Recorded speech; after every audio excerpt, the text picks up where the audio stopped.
Yeah. Welcome back. Fives. Is it fives? Welcome back. That was a bit like a best man speech.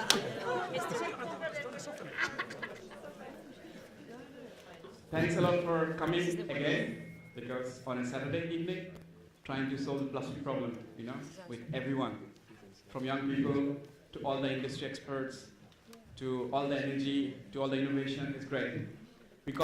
We have achieved two things today, definitely so far, is to get you connected across the whole value chain.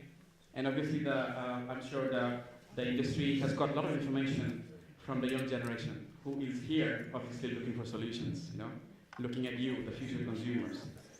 And I think we are all excited now to look into all the ideas and see how we can take this to the next level.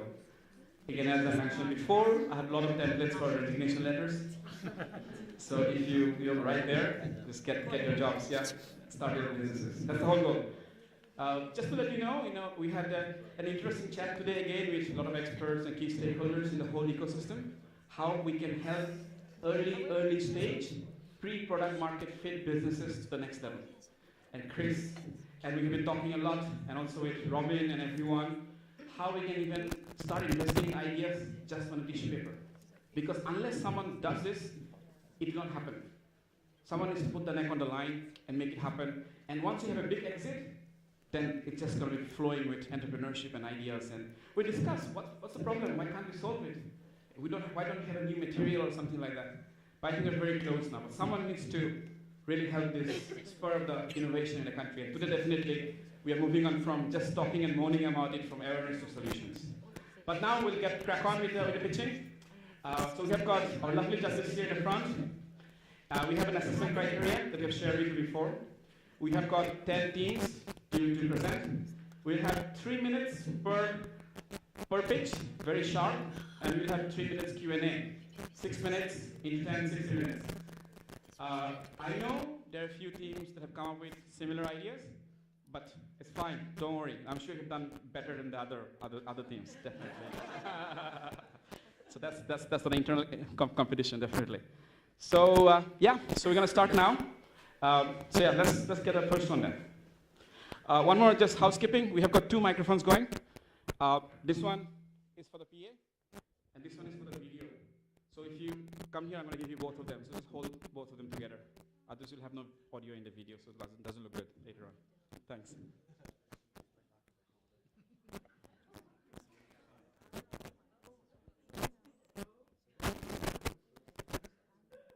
Really exciting, yeah. Can we please start with the Zero Waste Club?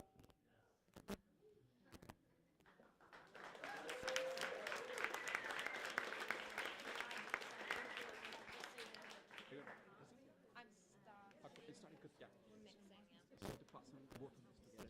Alright. Okay, cool. If you hold, this one. Do we put some in your pocket? Yeah. Or Is there a clicker too? do you reckon you could hold that and then I'll... Yeah, I'll hold it all the time. Okay, cool. Can you have one member of the team who's here, a part of the peace process to do that? Why don't you just give me a nod? Yeah, okay then. Cool. Hi, we are the Zero Waste Club, and we have created a revolutionary shopping experience based on a convenient circular system and packaging which is reusable, refillable and returnable. So there's a huge amount of plastic waste. It doesn't get recycled. Consumers are extremely worried about it. And they actually say they're doing something, but at the same time, it's not convenient. So you'd assume that people want to go plastic free, but that's not true. What they want to do is they want to buy cereal, fruit, nuts, ready meals, and they want it to be zero waste, and they want it to be easy. So our customer is someone like Zoe, who's 32-year-old, she's busy, she does convenience shopping, she wants to do the weekly shop, but it's often difficult. And she's the type of person that's probably very familiar to you, and that's because there are 3.5 million people like Zoe in the UK. So a brief trip through Zoe's customer journey. She starts at the supermarket, and we have a dispensary unit. She scans her card, There's collapser boxes, which we'll go through in a moment, available next to the dispensary. A few pre-selected dry goods, which are the most popular dry goods of the store, are available to be filled in the collapser boxes. And we also have tote bags available next to the dispensary units, and people can take them home via in-store purchase or a scan and deliver. Once they're home, they've got these products which, after they're used, they can either return them in store, they can be collected via the vehicles that are already in operation through home delivery services. Otherwise, it's going to be neighbourhood drop-off points. So the key point to consider here is that what people need to participate in this scheme is already available at the supermarkets. People don't need to bring their own boxes. Excellent. That's back, yeah. So what it is a zero waste club. It's like a loyalty card, and the card has many benefits. You pay a small amount, and that covers your first few rentals, which are then returned to you when you return the collapser boxes. And they also unlock various benefits such as membership prices, which will give you discounts.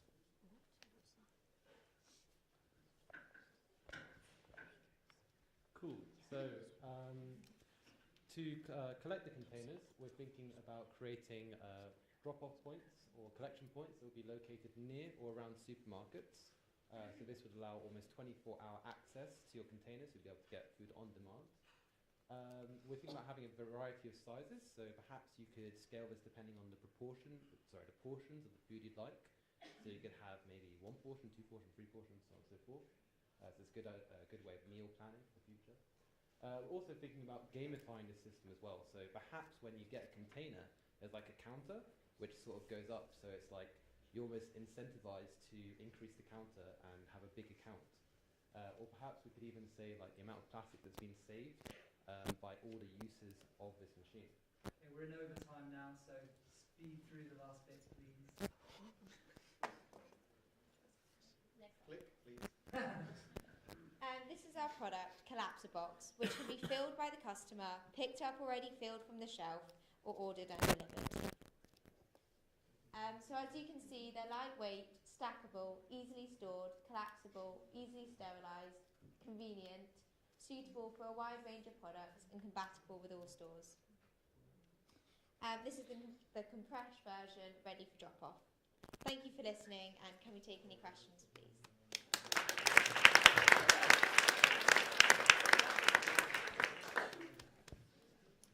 Thank you very much, guys. I'd like to start off with one quick question, if that's all right. Do you see this as a standalone business or as a solution which existing supermarkets should be delivering? So the idea is that we'd be able to lease out these sort of thank you. The idea is we'd be able to lease out these sort of like these dispensers and these reusable container box like machines out to supermarkets, so they'd be able to access this for a fee, and the membership of the Zero Waste Club would subsidise the leasing.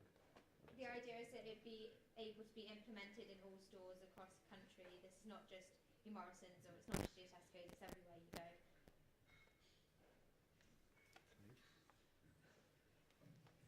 And who would be responsible for cleaning the boxes and moving them around from store to store if they weren't returned exactly where they picked up?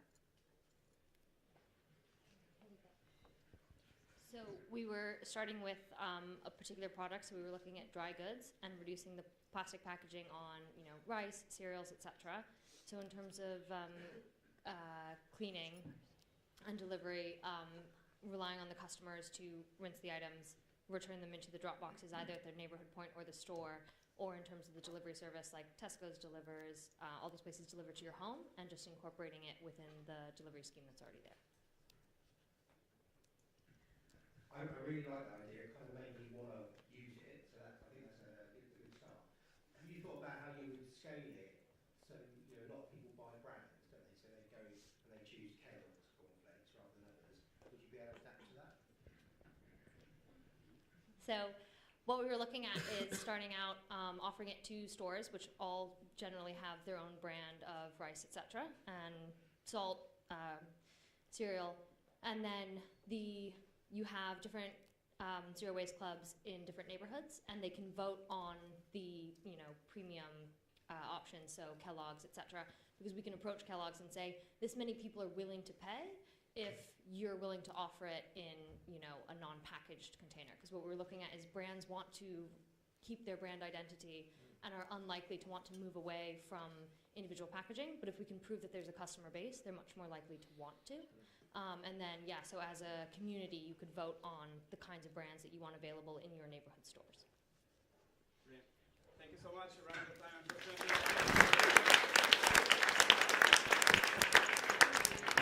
Thank you. Thanks a lot. I just forgot to introduce the judges very quickly. It's Chris Morris from Sustainable Ventures. We've got Roger Wright from Marks & Spencer's, Head of Packaging. We've got Robin from Just Eat, the Director of Partnership. We've got Laura, Head of Strategy for Pret a Manger. And we've got Richard, the Head of Innovation for Veolia. And we've got Sally as well, helping us.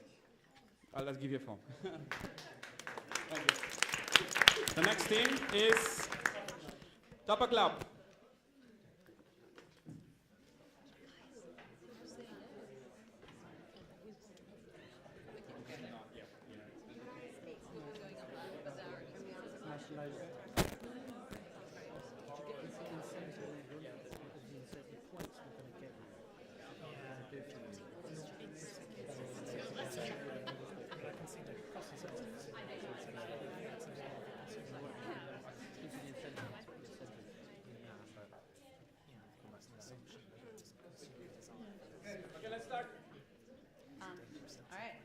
So have you ever been busy, grabbed lunch on the go because you're rushing, eaten, and then felt really guilty about where your plastics were ending up? Yes. Where is this clicker? So we're Tupper Club, and we're here to solve this problem.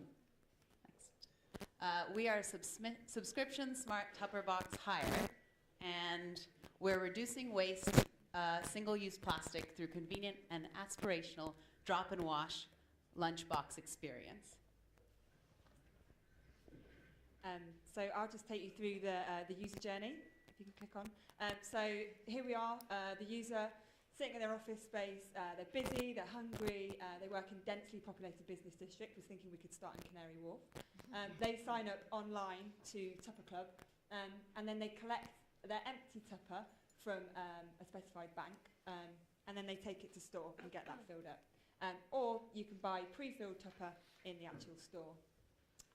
You then eat and enjoy, and then you return this Tupper to a drop-off that's convenient to you, and then you enjoy reward benefits such as discounts, kind of dietary guidance. We're thinking that it'll be really smart, that it'll be able to track the kind of food you like, the food you enjoy, which also gives good data to the retailers. And then personalised plastic footprint, you're really incentivised to see how much plastic you save. And then also maybe some smart Tupper lounges, because it's going to be quite an aspirational club that people can join.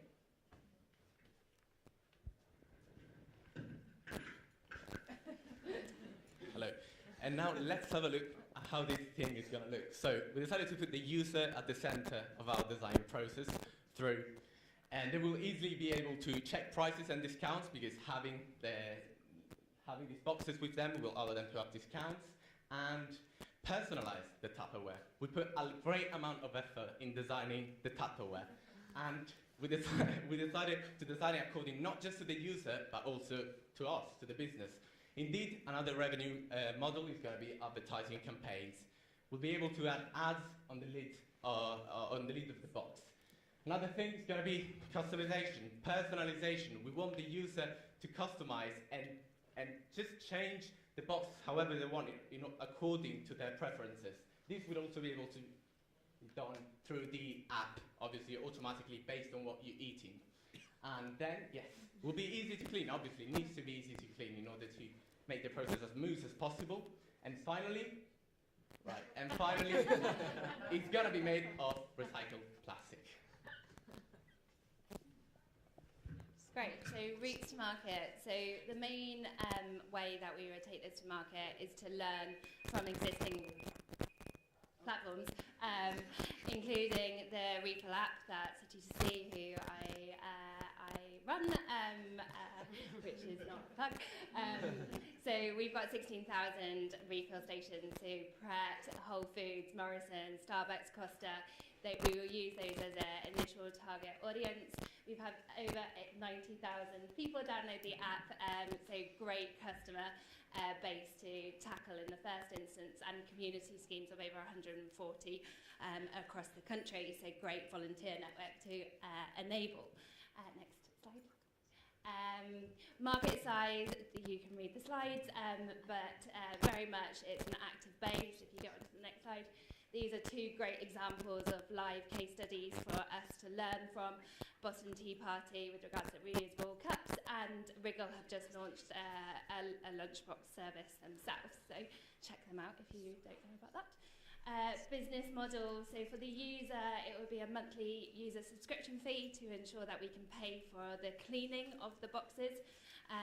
We will ask the user to pay a deposit. The deposit will be the value of the lunchbox, so we would get over any non-return issues, and obviously they would benefit back from app rewards experience. And retailers, premium subscriptions, advertising, lots of advertising, customer data, blah, blah, blah. These are our financials. I promise they make sense. And this is us. We're Tupperbox.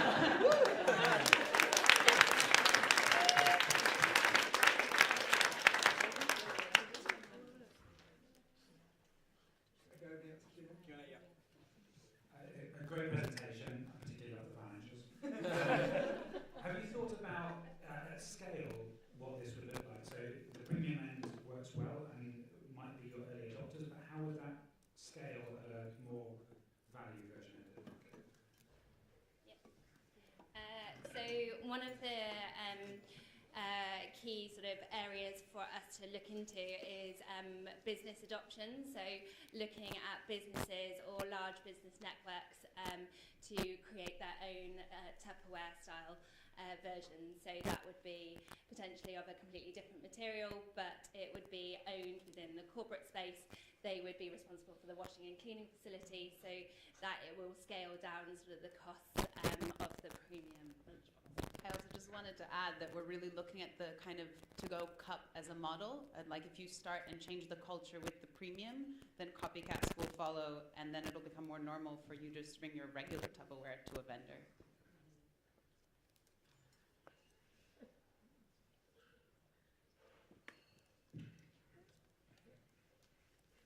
Have you got a solution for people who forget to bring their Tupper with them? Yes, so the model's kind of a bar spike model, if you will. So there will be pickup stations around the city, and train stations or retailers will have them. So you can grab one and then drop it at a drop-off location, so you don't always have to be carrying it around.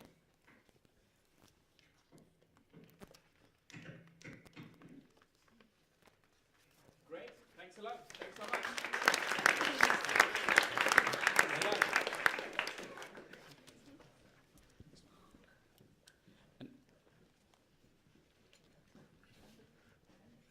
Mindful minutes.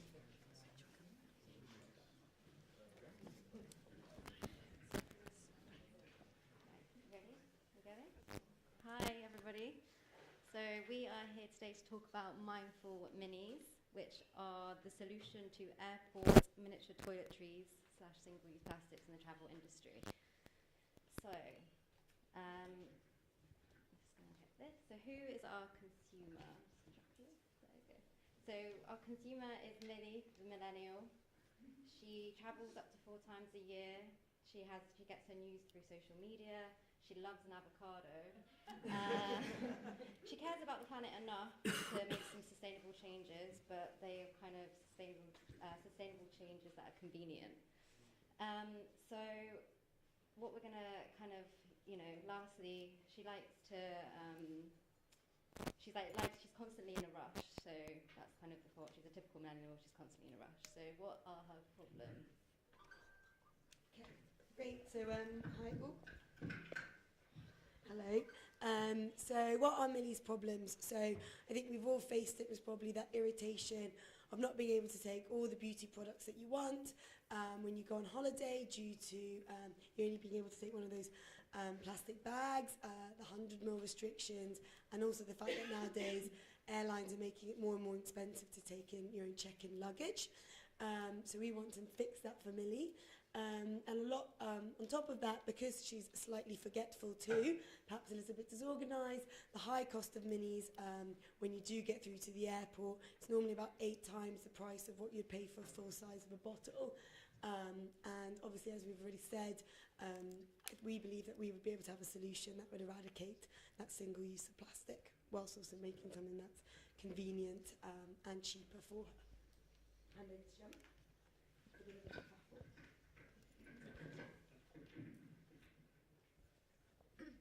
Okay, so there is an environmental aspect to Millie's problem. 213,000 people go through Heathrow Airport every day.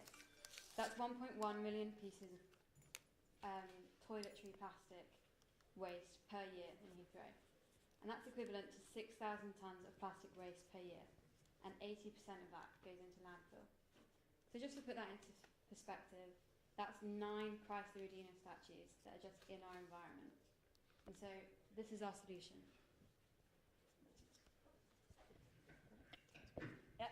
So Millie can visit a pop-up store in the duty-free area, and she can collect a series of reusable pouches which all link together, and she can get her kind of range of essentials, and it packs up into a really kind of space-efficient roll, effectively. So pack them up, gives you more space to have the rest of your makeup, etc. And this is then, once she's finished her trip, she goes abroad, she has a great time, she comes back, and all she does is takes the rest of it and dumps it back in the collection. So basically the company would refill them, wash them, refill them, and then it's ready to go again. Great. So you might be asking,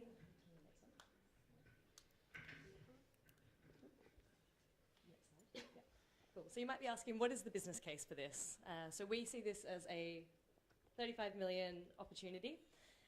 So we see that there's 63,000 Millies that would go through Heathrow Airport every day. She would pay about £15 per pack for 5 toiletries. And over the course of the year, that would be about 35 million in revenue. And in terms of the return, we expect to convert about 10%, so that's about 3.5 million within gross profit. And then handing over to Claudia. Yep, so why us? So we have a range of experience across finance, engineering, marketing, sustainability and waste. We're all female business founders with a range of age from 18 to 31, and we're obviously aligned to the target demographic, and that is all about mindful minis for Millie. Great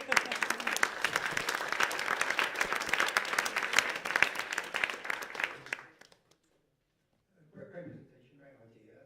How do you think it will cater for the multitude of things that people put in their little plastic bags when they come through? I see them in the conveyor belts, and there's just millions and millions of different things.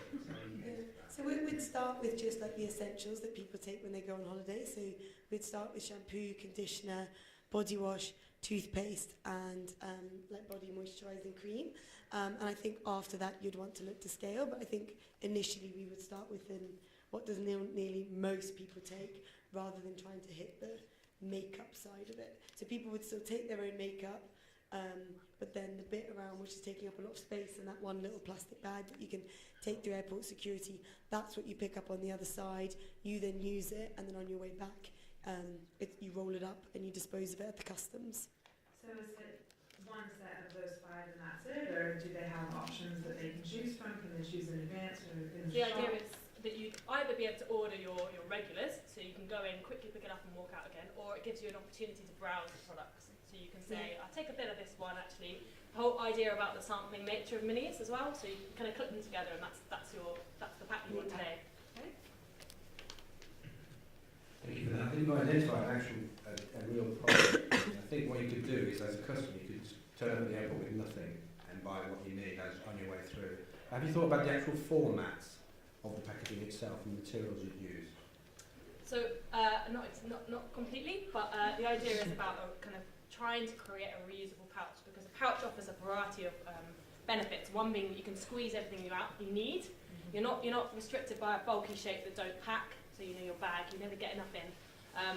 So not answering the materials exactly, but it gives a bit more scope because we're looking for reuse. So we do need it to be durable and reuse. Thanks, guys. Another incredibly complete presentation given how short a time we had, so well done. One quick question. Other than the clear boost to their sustainability credentials, what is in it for the airports? For the airports. Who are going to be giving out some incredibly valuable retail real estate to you? Yeah, well, I mean, I guess it would be the same value as it is for any shuttle to be into duty free, right? But you're obviously doing it in a much more sustainable way. Yeah. I guess something novel, something new. Yeah. Maybe there's a convenience factor that you can just go in and get your regular set, and maybe there are more business contexts that will case to you that aren't currently capable. Avoid the queues. Thank you very much.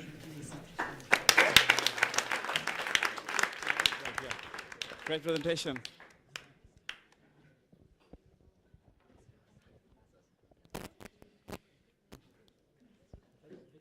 I think it's all great stuff, yeah.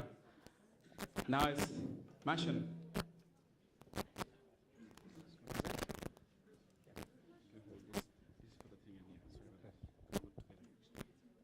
I better say something interesting now. We need some audience participation first. See if they can pronounce Mashin properly. Everyone after me say Mashin. Try that again. Mashin. Mashin. I won't do it 3 times. Now we better explain what Mashin is. I think I've just asked the team, because the team know what it is, don't they? What is Mashin? It's mashing up your fashion. Absolutely, it's mashing up your fashion. Tell us a little bit more about Mashin. So it is upscaling your fashion in a sustainable way. Do you want to take over? I mean, imagine, what if you could have the fast fashion without the waste? And we can move on. So the problem we're going to solve is the fashion industry currently is the most polluting one in the world. And besides the fact that it's massive, the fast element of fashion is making things worse. Of course, it's making things a lot better for some people. The material that's being used is primarily based on plastic things that chemical engineers would know better than me. That's a 60%. So if you consider that that all is delivered online, or a big chunk of it now reaching 50%, the numbers we're talking about in terms of pollution are quite big, and it goes all the way through the value chain. There has been research that suggests that about 30%, well, about 50% of millennials are willing to pay 30% more for value as opposed to just junk. So there is definitely a market out there, and it's only growing. Can we move on, please? So who is this girl we have in mind? And it's not just a girl, but we'd start with her. She's a hipster. She could also be a hippie, but she has a job. She cares for the environment, and she cares about how she looks. So she's a fashionista. I think we've got some Mashin girls in there. Yeah, we definitely have some Mashin girls. Put your hand up if you think you're a Mashin girl. Me too. I said the same. We'll recycle my clothes. Whether she's in a relationship or not, that's not necessarily the driving factor here, or whether she shares an apartment or not, but that could be one of our target audiences. The one important thing about her is she could be buying high quality fashion, but she really gets annoyed when she has to pay either little money, that she knows what that means, or she has to pay too often little money, or too often a lot of money, because she's not that rich anyway. Can we move on, please? We're halfway through. Click.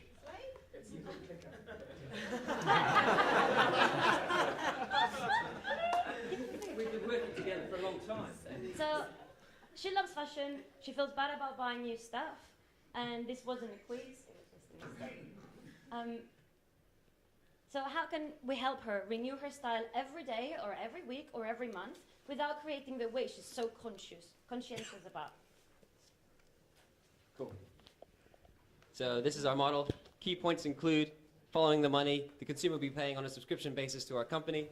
We will then be renting out a drop-off and pick-up location locally, and at which point local tailors will be updating the garments and augmenting them to our specification, which will be rapidly updated depending on the fast-moving fashion industry. Boom, done, next. Oh, that's me. competitors include ASOS and Boohoo. The key thing is scale. So the local drop-off and pickup could be turned into one of our competitors if they want to get involved. So if they want to, jump onto the sustainability bandwagon and show their support, they can operate as that function in the model.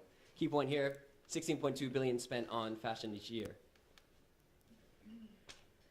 And thinking of scale, this is a very low-risk entry point business. So say we have 1,000 subscribers a year in the first year a month, and say they sign up to our lowest tier, which is 3 mushed up pieces of clothing a month. That would only equate to 30 full-time employees working for us. And that's more of a pay-as-you-go type model. So we don't have to invest a lot up front. We will be growing as our network of tailors and makers grows, and we will be growing as our subscribers grow. So all we're asking today from you is 25,000 to kick this off with the platform, to kick this up with the platform, get some critical mass. And why would you give us 25 grand? Because we're just a few kids and grown-ups around here. We are unique in our skills we bring on the table, and so is our garments. We bring design strategy, physical prototyping, and digital prototyping. We have made in Britain certification or certification. Almost. We can 3D print our buttons and every accessory that might need to be new in terms of our ecosystem, because not everything will be reused. And we have the branding experience, we have retail supply chain experience and consulting, and we have provenance marketing. So we probably have a few of the important ingredients to do this, and we'll have our network of makers that will grow as we grow. Thank you so much.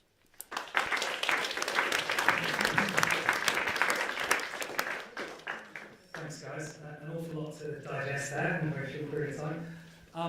Just to help me a little bit here, to condense some of the ideas that you just put across, give me the one-sentence summary of what Mashing is. It's the circular economy of upcycled fashion. Okay, that works. My pocket, and I gave it to the visual designer outside to put in the infographic. Just want to clarify a couple of things. What would be the cost of the subscription, and what types of items are you thinking about mashing up? On cost, I mean, we can ask some of our machinistas. Have we got a machinista in here, what they would be prepared to cost? I mean, 20 quid a month or something. Something. On a serious note, it will vary by garment. So if we start looking at which pieces of clothing change the most frequent, say jeans are something you want to alter every year, but you don't want to alter every week. So we might start with that, but then we might do some A/B testing to see what types of clothing are where the need is. But roughly the £25 per item, and our entry point is, the comparison is, you could either go and buy a new piece of pair of jeans, or a new shirt that costs £100, or give us 25 to mash up the old one, make it absolutely on trend. So the one thing that maybe didn't come out in our presentation is that this is not just upcycled vintage stuff that looks ugly. This is on trend, competing with fast fashion, and it's always the last kind of word of fashion. So that's the point. Got it. Okay. Cool. One quick question. Do you see any proof of concept in any other parallel markets or globally persuading the UK customer to take what is a very different concept as quite a jump? We might be the pioneers. That's what someone told the Airbnb guys, and see where they went. Cool, great, thanks a lot.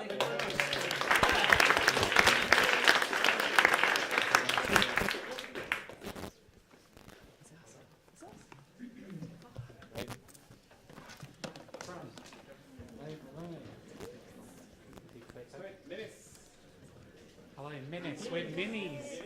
We're Minis. So we're Minis. You may have heard something about Minis before, but I guarantee you we're better.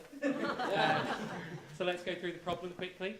Travelling with toiletries is frustrating on many levels. Going through security, spillages, eco-guilt, forgetting your products, lots of different reasons why you hate carrying those little mini bottles. And that's after suffering the inhumane treatment of taking your shoes off, going through an X-ray machine so they can see all your broken bones and pins.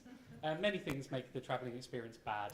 Many holiday makers buy travel-sized toiletries, which, although slightly more convenient, represent about 980 million tonnes of waste per year. So the solution is to reinvent travel-sized toiletries to make them more convenient and more responsible. So we're trying to do two things at once. So the way it works is that we're working closely with an airline instead of working directly with airports. So when you buy your plane ticket through, let's say, for the sake of the example, British Airways, when you buy your plane ticket, you know how they always ask you, like, if you want an additional bag, if you want to book your hotel, your car. Well, then simply at this moment, that's when we would decide to tell people that instead of packing or buying minis, they can just rely on us for that. So if they decide to go for a free minis, a free selection of minis from us, they will get them in the plane. So when you buy your plane ticket, you get the offer, you say yes. So then it's easier through security. You don't have to care about it when you're packing. You don't have to wonder what the hotel will have when you arrive or not. And when you arrive in the plane, after passing security a bit more peacefully, you get your reusable see-through zipper bag with refillable minis waiting for you on the seat that you picked. After that, you simply enjoy your holiday, use the products, and when you get back to the airport, before you pass security, you just drop off your product in a drop-off bin before security. The only thing is that if you don't bring back the refillable minis, we will charge you on the same card that you use to book your flights. So it's all pretty seamless. Sorry, the market. Yeah, it's cool. I mean, the charging thing's really useful because that's you would offset the price of it. So the behaviour change principle there is called temporal discounting. So you would offset the fact that you're going to pay, but if you then don't do the recycle behaviour, you end up paying. So it's really promoting that recycle behaviour, and would remake them. So if we go on to the market. Yeah, so short haul flyers such as business travellers and holiday makers looking to reduce travel hassle. So we would really go for that travel hassle motif, away from sustainability a little. 15.5 million people in the UK bought minis in 2017.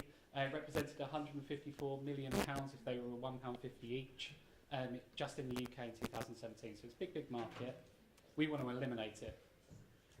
So our competitors would be simply beauty retailers that are already selling minis, hotels that tend to provide travel-sized products for their customers, and a few people have started making specific travel boxes. Sorry. Business model. Yep, so the business model, so we've worked with someone like Birchbox who make these sort of bespoke beauty packages, but it'll be for travel minis. And so they'll curate the boxes, build those brand relationships and source and send us bulk material. We will then fill and package them, repackage them. We'll do the collection point as well, so we do the collection service, and we wash and sterilise and refill. So we do that sustainability process ourselves.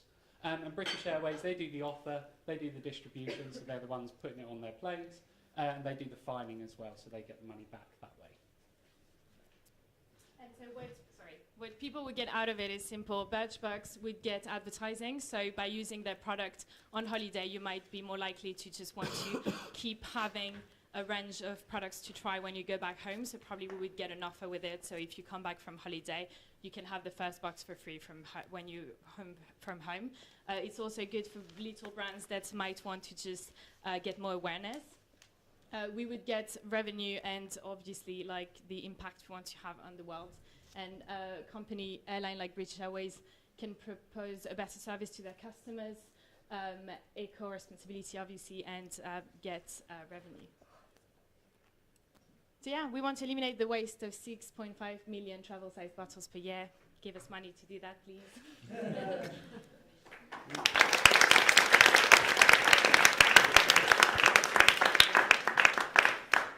Thank you very much. It's a nice twist on the last team's idea. And I like the idea that you can curate what you want at the point of order of your ticket. It's nice to take the money back at the end if you don't recycle. But what if you forget something and you get to the airport and you want something else? How would that work? And you wanted additional products when you get there. Yeah, that's Come not to something us. we...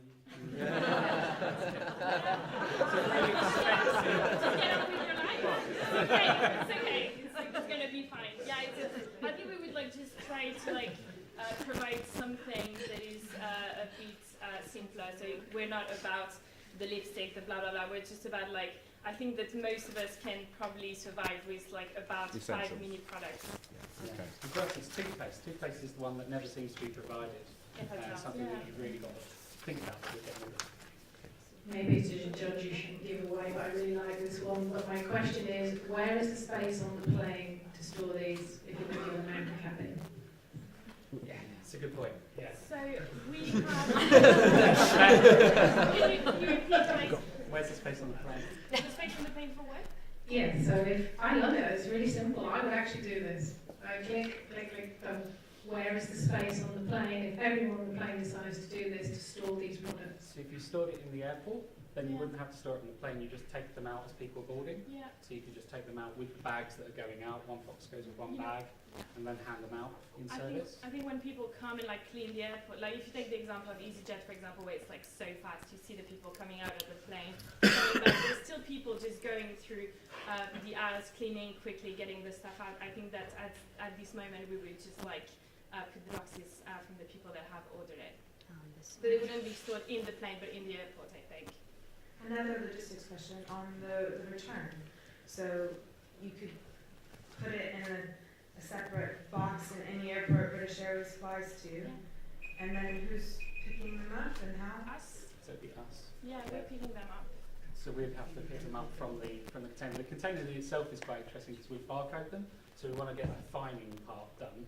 So we barcode them, so when you scan it through, you've dropped your box. Then we pick them up from the airports, and we were thinking of using the airports as the place to do the cleaning, refilling, everything else. So like in a shop. So we rent a space from the airport to do all that, and we have our collection bins a bit everywhere. Probably the easiest would be to have one before security, when people are actually like taking the plastic containers and stuff. Instead, they could just drop off that and just go through security. Quick one, how many times can you reuse them? And do you think people will be okay with using slightly bashed up containers for their products, for their toothpaste and stuff?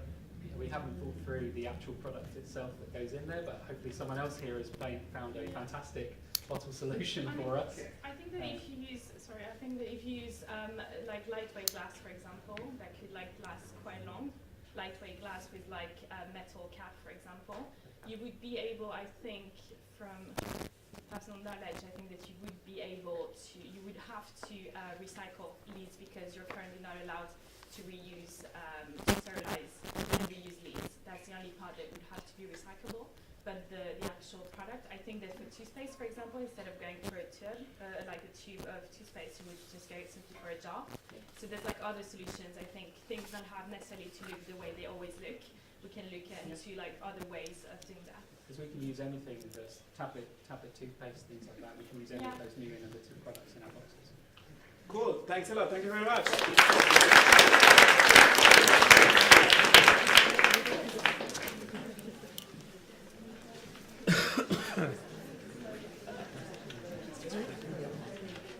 Close the loop. Well, otherwise I'll forget. They're in the same table as 2 million.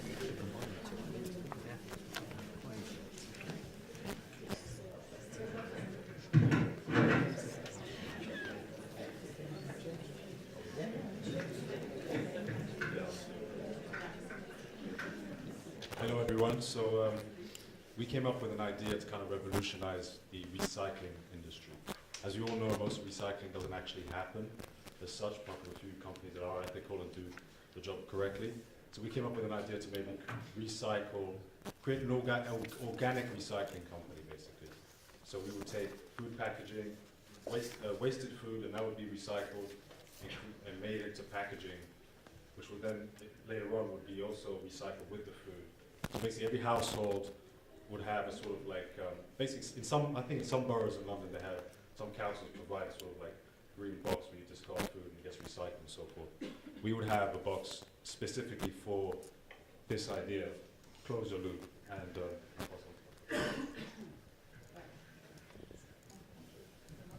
So actually, our opportunity is that our main raw material is waste food, and in the UK there is per year 1.9 million tons of waste, food waste, and also we take the takeaway delivery food service, which is rising highly. It's like incredible big business, and we use this as our opportunity.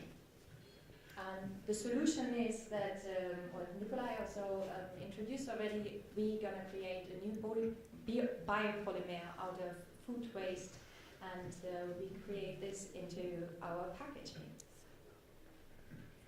We created a service which is cradle to cradle, that regular lamp mills or the recycling system is not going to be destroyed or sort of like intervened by our new material, which starts actually with the biopolymer. The food is the delivery, where we could have our customers B2B, for example, the delivery services or the restaurants. We then go to the consumer. The consumer has also leftovers, packaging. If he doesn't like the food, then it's not up to us, of course. And then he would put it in the composter, which is one of our other products we're going to introduce. Then this is going to be composted. The material is then collected at a special point where we also work with the user's behavior, how to recycle properly, composting, making aware of the entire system. And this composted new material would be created into our biopolymer back into the packaging production. What we introduce is the full service for the B2B customer.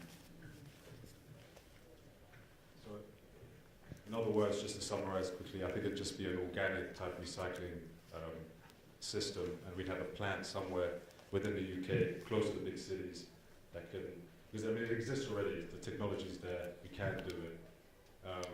So it's just basically doing it in an organic sort of way, and getting people on board via social media and so forth, and a big campaign, and kind of make it a hip thing to do and to buy into. Well, to wrap up, we are a team. Nikolai is as media specialist. He's a producer at NBC, very aware of the user and the campaign you just said. I'm Hanne, I'm an industrial designer, very interested in the composter and also creating the new biomaterial. And we work together with Kostas. He's a waste management specialist and engineer for the company Viola.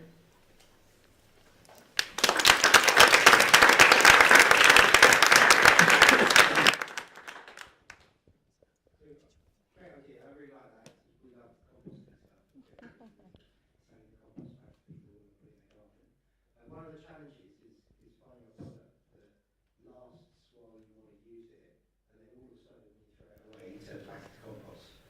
Have you got a technical solution to that, or is that something you have to invent? So as you could see in the circle, so the cradle circle is that we start actually creating this biopolymer out of the wasted food. So we start with a small scale, of course like 1.9 tons, and we create the new material. We have the composter, which every person owns. Is either a domestic product or which is also like a bin standing on the street, and this will then combine all the raw material for the new biopolymer. I'm a huge supporter of composting, so I think it's great, but what's the financial case? How are you making money?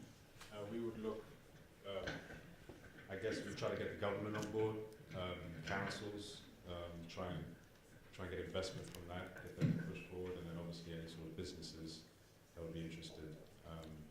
You know, I mean, everyone's quite aware that there's a real push for either getting rid of plastic or coming up with something to completely replace it. So I feel like there would be a movement and potential investment maybe from different companies or individuals or the government.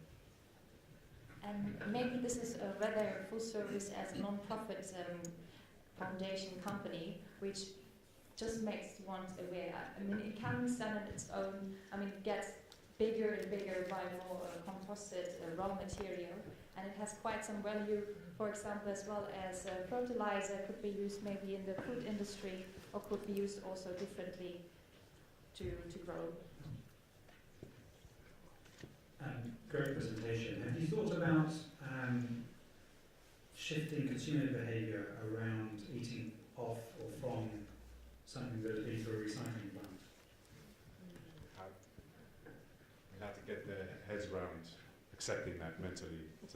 There would have to be some the consumer's reward is an idea as well. So I mean, it would be, I think, the reward essentially would be a sort of emotional one, right? Being responsible and that they're doing something, they're taking part of something so great that it's going to change the world and make it a better place for the younger generations, their kids, their grandkids, whatever it is.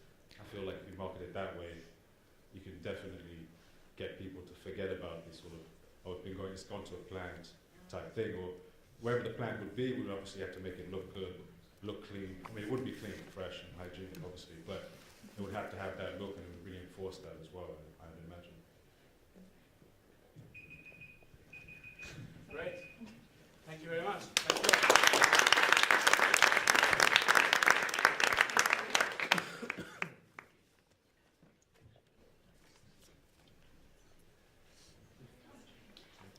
Wow.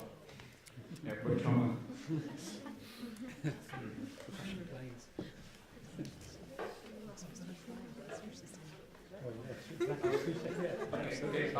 Okay. In-Gateway is the name, sorry.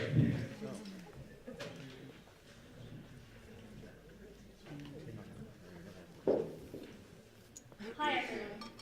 In our pitch today, I'm going to bring your attention to a very annoying problem that you've already heard about twice today, but that is airport trauma. Now I'm sure you've all experienced it. Has your shampoo exploded in your suitcase? Has your shower gel been confiscated at airport security? What about not being able to pack your favourite toiletries into that tiny clear bag at airport security? And most importantly, what about taking your plastic with you to paradise? So, Emma loves to travel. She loves convenience, but she doesn't want it to cost the air. So what are we solving? We believe that current travel minis in personal care are single-ish use, create waste in other countries, and aren't fun.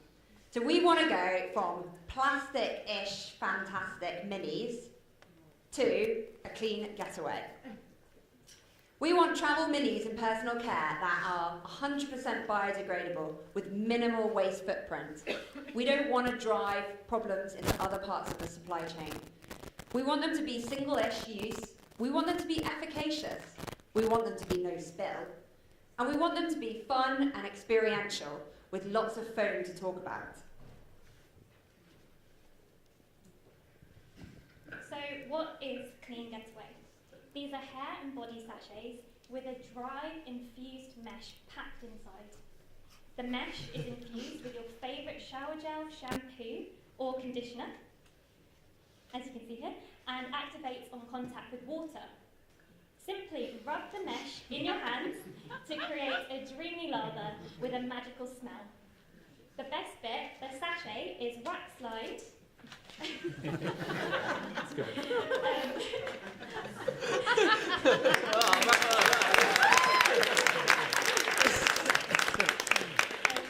The sachet is wax lined, which means it biodegrades, and the mesh breaks up upon contact with water, so after your shower. Of course, it's vegan, paraben-free, organic, with natural oils, all the buzzwords you want to hear, and it's on trend, and it's basically a social media dream. So it's all bubble, no trouble, have the clean getaway. Okay. I'm going to introduce how is our business model. And this is a huge market because nowadays more and more people is going to traveling, and comparing to other personal care category, the travel mini category is growing very fast, and then it's worth 200 million pounds. And we are the disruptor of this market. So how can we do that? We're gonna highlight two parts. First, retail. As most of the people buy their travel minis in their retail stores, and it is so unique packaging. It's very eye-catching. So we're gonna winning them in the marketplace. And secondly, it's very light and very thin, so it's reduce the cost in the transportation and storage.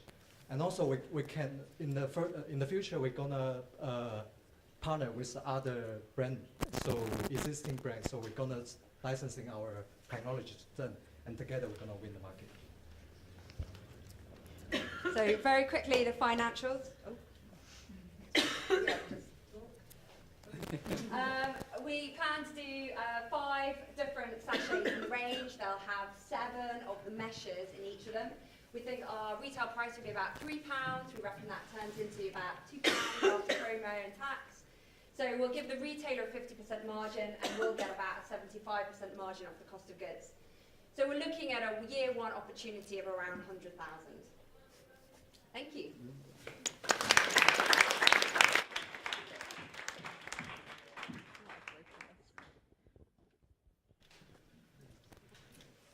Thanks for that. That's a great presentation. I think it's something that would sell. I think that people would buy that new way of, being able to wash themselves.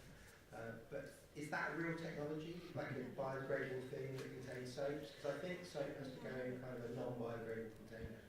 So if you invented something today? We're not entirely sure of the technology at the moment, but we think there is something in maybe using some like plant fibre type mesh, and the fact that it's dry is kind of really the innovation. And there could be something that could be done with that, but we're not 100% sure. So assuming it does work, what would restrict us from using it in products you would have at home? Because it seems like a great idea. Well, why not have it in the home as well? 100%, but I think we've just latched onto this airport idea, as you might have gathered today. So we kind of see that as like a starting point, but if it works and it's good technology, why not apply it to absolutely everything you can? It's all about the single-use plastic issues overnight. Definitely. You've completely undersized your market. I think it's great because you're getting rid of the issue rather than creating an industry around the issue. And if that technology is developable, that's not a word, is it? Then that's a great solution. Not a question, is it? Sorry. So I buy my shampoo in a block. It already exists. You just cut it into slivers. I've been buying soap in slivers as well. You can buy that. So I see it doesn't.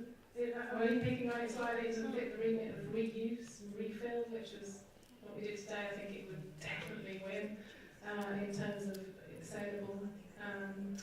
And there are polymers that degrade in water, warm water in a shower, that you can impregnate these products onto. So it's there. If you want the contacts, I can give you them.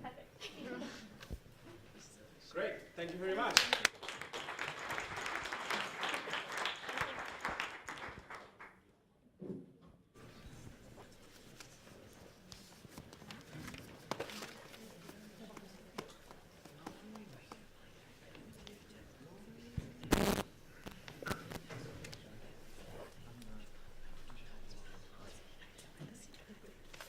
Hi, so we were looking at takeaways, and the main problem with this is you order your food and you get a single-use plastic packaging, which is then just thrown away. So the solution that we came up with is providing a third-party service which would manage the delivery packaging, and this closes the loop. This service closes the loop.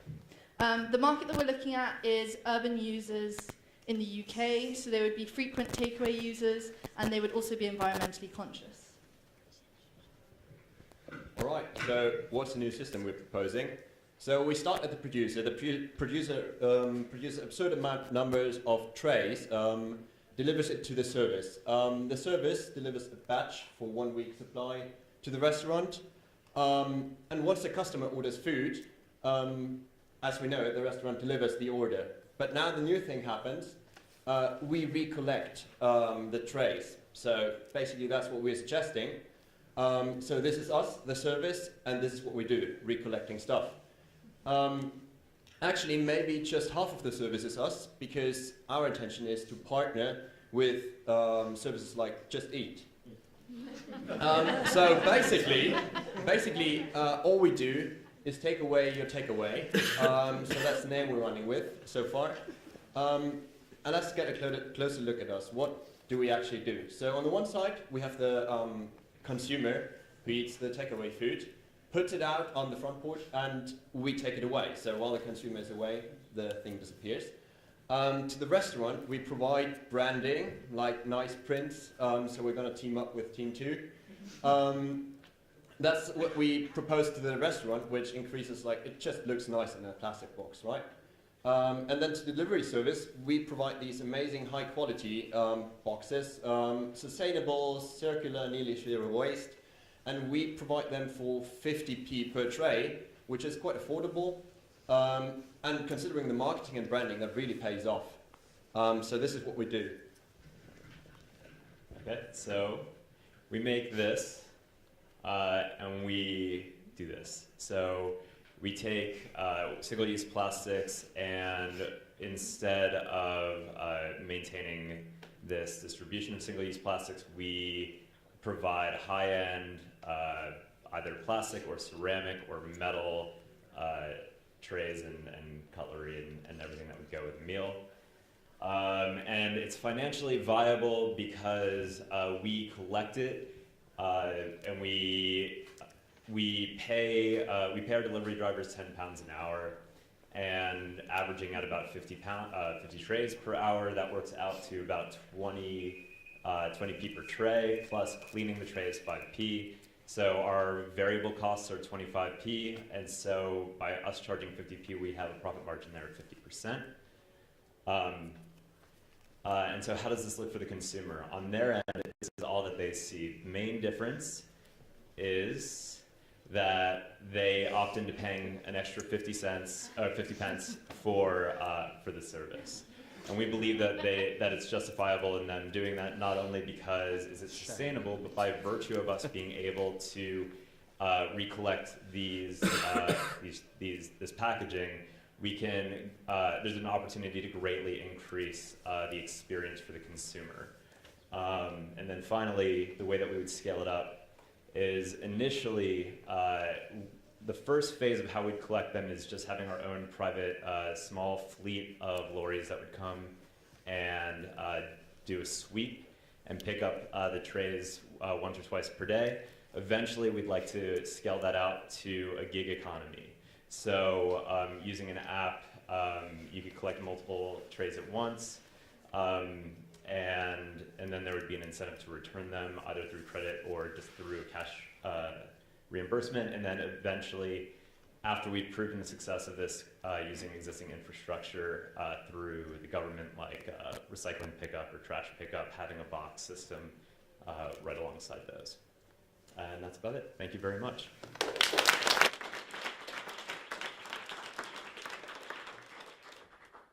Thanks for that presentation, that's great. I really like the trays, that's a key tray. What do you do about that? So we actually did think about this, and it would actually benefit our bottom line in that we would charge a higher margin on the trays if they wanted to keep them, because they're so. Let's say enough consumers did want to actually keep the plates or keep the trays or whatever form they took. If we charge £5 or £6 for them, that would be an increase in our profit margin based on our manufacturing costs. So it would actually, not that would be our main profit driver, but that would actually benefit us. Do you pay a £5 deposit when you order the food? No, but because we'd be running it through Just Eat, they have your billing information on hand, and that would be a stipulation of. We can also partner up with Uber Eats if you want. It's like that, isn't it? I mean, listen, we should do it just because you've got the snazziest name, takeaway, and for fixing the tech at the same time. Thank Jahan for that. What about actually, how do you see that? The takeaway tray that you showed obviously wouldn't get the food from the restaurant to the customer. How do you see that working? Yeah. So it would work on Just Eat Delivery partnering and actually leasing the packaging, and essentially it would be the incentive for, say, a Just Eat or a Deliveroo would be the amount of PR that you get. It would mean actually you were less reliant on your own takeaway packaging, and as you said before, you don't really want to be selling packaging, so we basically take that kind of off you and do more of a lease rent model kind of partnership. Containers as a service. Yeah. And I think inherently the biggest problem with takeaway packaging is the fact that it doesn't really have value at the so by creating the value, there's an incentive, obviously, for us to collect it. And the beautiful thing about this is the more it's used, actually, the cheaper it gets, because you can actually basically reach a ceiling with the amount of material used. One very quick final question. I think the questions maybe are getting a little bit meaner because we're realising the quality of the presentations is really good. So take this with a little bit of a pinch of salt. Notwithstanding the fact that I'm always suspicious of a business model that revolves almost entirely around a green premium, charging somebody more for a more sustainable solution. I'm a bit concerned about your fundamental economics. So I just want to quickly check something. You think you're going to be able to collect from 50 households in an hour?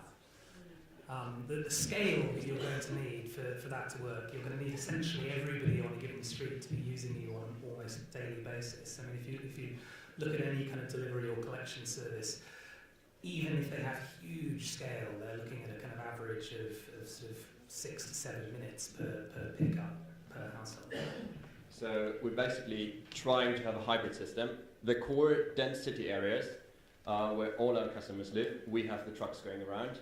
And then for backup in remote areas where there's one tray here and there, we're going to have an incentivization system where you get 50p if you return a tray into a container. And I mean, the main difference we don't have to deliver one single portion to one person at one specific time. We can just run around with this one truck at night, maybe every 2 days, and collect them in a street. There's 10 trays in a street if every 20th person uses it. So that allows us to go way higher in quantity. And the worst case for us is a single user, but as soon as 2 people order, or 3 people, or 5, we have 5 trays in one place.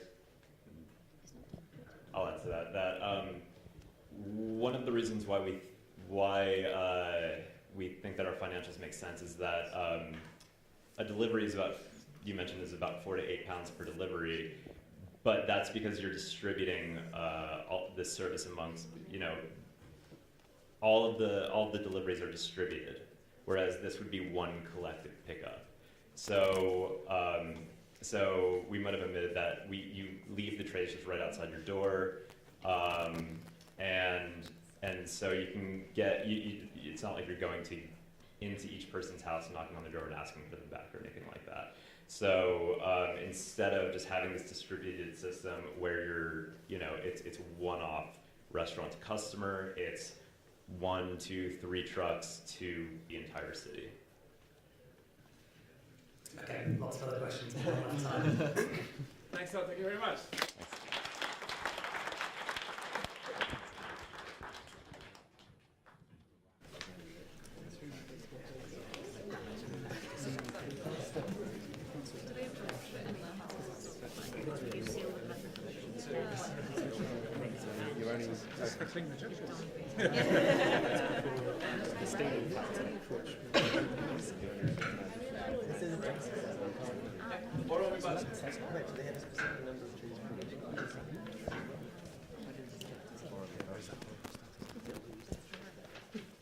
Hello, we are the Borrowers, and we're here to talk to you about the Borrow Me button. And this is all around the idea of how longevity is the most overlooked solution to some of our environmental problems. So this is about democratizing quality and longevity in the fashion industry.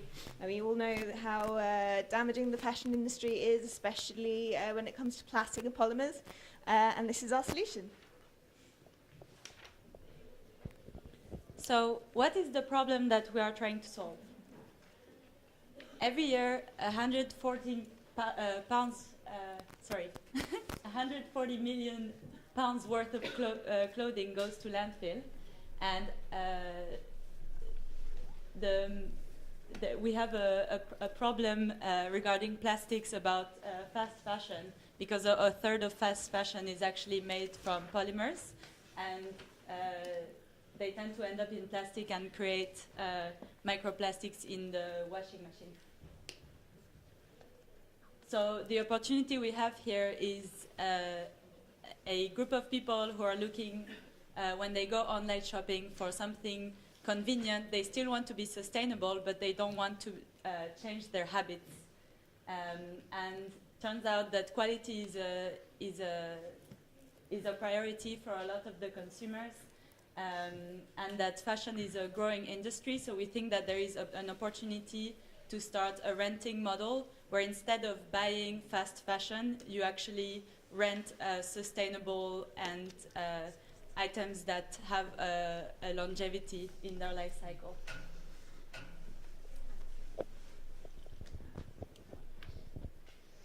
So yes, this is our solution, and the really clever thing is the fact that it would be a browser model. So it would be a Chrome extension. I don't know how many of you people have heard of Honey, but it automatically finds you deals on the internet. So wherever you're looking on the internet, doesn't matter what website you are on, if you have the Honey extension, it will automatically tell you whether there's a voucher available for that product that you're shopping with.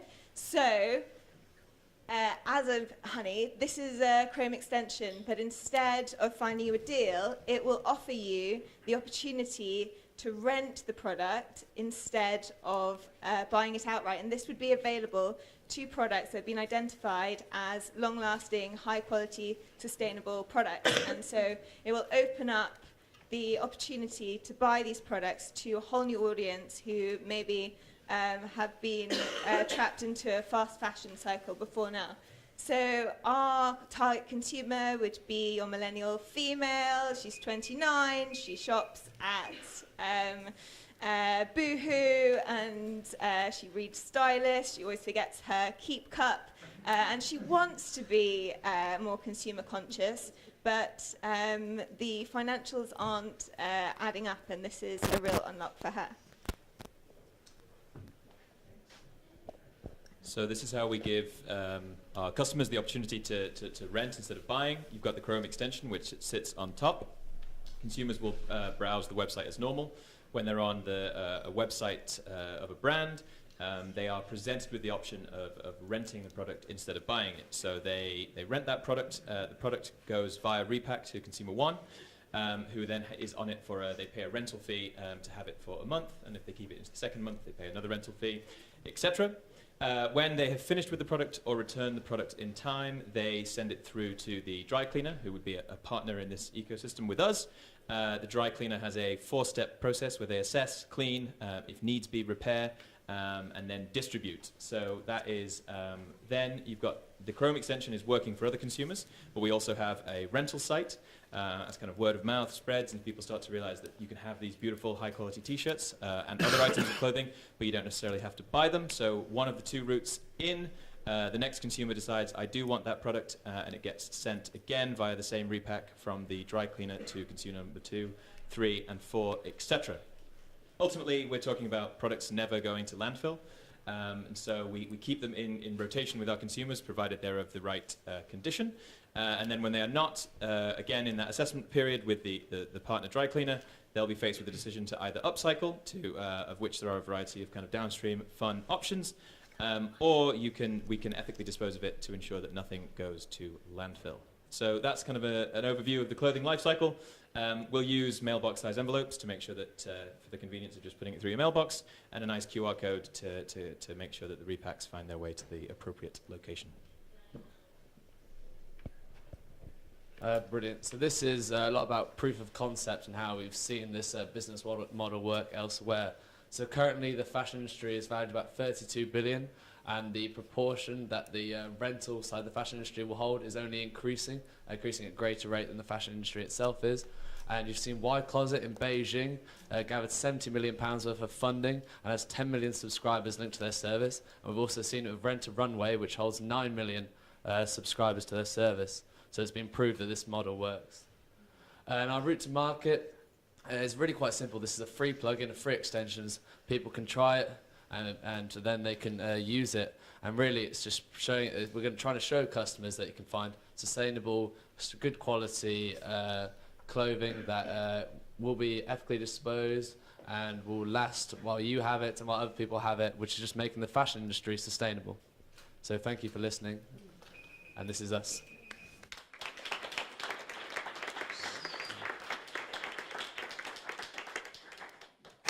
Hi guys. Hello. Hi there, many thanks for that, guys. Very quickly, it's interesting you mentioned Rent a Runway. I think one of the reasons their model actually works is because you're dealing with quite high asset value clothing items, and as a result it's much easier to absorb and deal with the logistics costs associated with it. What sort of market are you really going to be focusing on? What sort of value of clothes? And if it is moving down the market, how are you going to efficiently manage those logistics? Where are the items going to be stored, and how are they going to be transported from location to location? Okay, I'll start with this. So we kind of agreed that the initial garments we'll be looking at, particularly when we're looking at t-shirts, they're at £30 to £40, and that's just enough to get away from the fast fashion, but also not too expensive, where we need to rent out the garments many times, and where it's like not viable anymore. And I think Rent a Runway does have a kind of slightly different model. It's more exclusive, more expensive items, but we've seen with White Closet selling stuff that we would be looking at actually does work. So I think there is simply a change of behaviour that we just that people haven't taken advantage of in this country, which is what we'll be looking for. Thanks guys, great presentation, brilliant business model. I particularly like the ease of the pop-up, or whatever you call it, that would allow you to rent the item. But I have to bring it back to packaging. What are your thoughts on the actual packaging to get the products from A to B and back to A again? So in terms of the packaging of what the garment comes in, what we're thinking to do is there's a business model of this that exists already, but have an envelope which is quite thick and can be reused.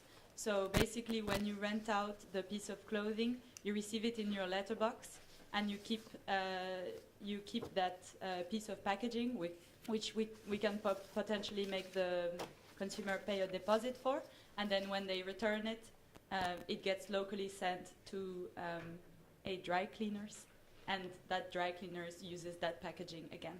Okay. That's called repack, and yeah, it exists. Repack. It's a brand new. Cool. I think that's it. Thank you then. Yeah, thanks a lot. Thank you very much. Thank you. Yeah. So great presentations. We're losing people now, like bit by bit. We'll get there. I think it's closer to the end of the day. It's a long day. It's a long day for me, 4 o'clock. For everyone else in the team as well, but it's not working. Anyway, it's that as well. But anyway, thanks a lot. Those are the presentations. Now I think we'll leave the judges across to the other room here, so they can do the judging, and then we'll have a small award ceremony, and then we'll retire for the evening. And obviously, on the way back, don't forget, Mel has some resignation letters. Really, don't forget to collect those letters from her. But anyway, it's not a resignation, it's a postcard. They're going to give it to you. Can you make a small commitment? How are you going to solve, or what are you going to do in the next 3 months to solve the plastic crisis, personally or in your business? And you're going to post this back to you in 3 months' time to remind you what you've committed today. Please don't forget to collect it from Mel right there. And now we leave the judges to go into the judging. And in the meantime, I'm going to invite Jake and also maybe Robert as well. Just if you have any queries on bringing these ideas to market, how can we do this, from the funding perspective and things like that. So yeah.